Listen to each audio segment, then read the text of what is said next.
Good afternoon and welcome to the 2016 Otago Daily Times Class Act Awards. Today, 57 pupils representing 29 schools are being recognised as the cream of Otago Secondary School Elite in 2016.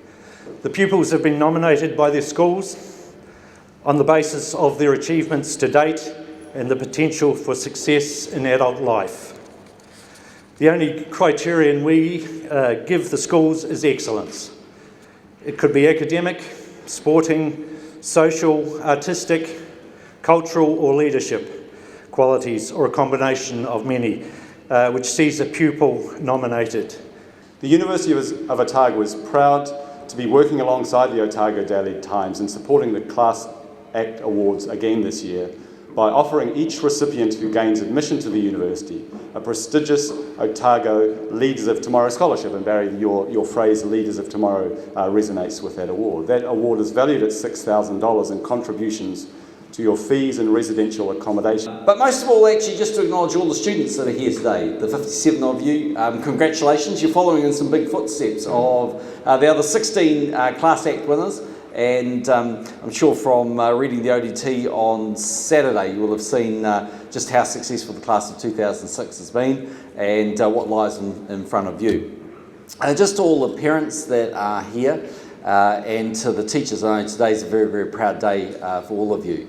You're probably sitting there thinking that your young son or daughter has grown up extremely quickly. That's a natural reaction for all parents. And also with a degree of trepidation about what happens next, probably when they go off to Otago or any other tertiary institution in New Zealand. But you should be immensely proud of them. They're doing incredibly well. I think sometimes there's a bit of a sense actually that the youth of today are somehow not quite as good as the youth of sort of 30 or 40 or 50 years ago.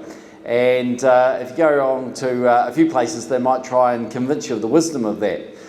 The reality is quite different, actually. I think when you look at the young people who are on display today, you can see that the young people of New Zealand, I think, are incredibly talented in what they do. They're global in their thinking. They're very outward in their thinking. They're very inquisitive, far more articulate, I think, than we were back in our day.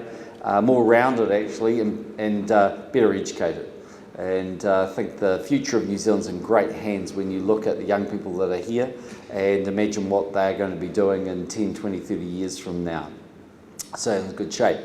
This is, I think it's been noted, the 17th year. I've been Prime Minister for 8 of those years, and I've been to all 8, and the prior 9 to that, Helen Clark was Prime Minister, and she came to the whole 9. So in 17 Class Acts, you've had 2 Prime Ministers. If this was Australia, you probably had about 5 or 6.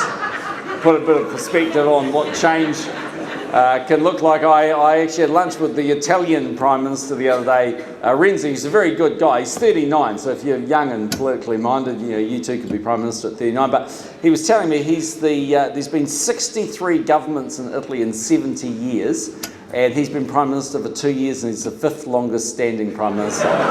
So there you go. So I only tell you that not to give you an inclination of the dedication of myself and Helen Clark to turn up at the OGT events for Class Act, but actually more as an indication of the fact that we value what the ODT is doing.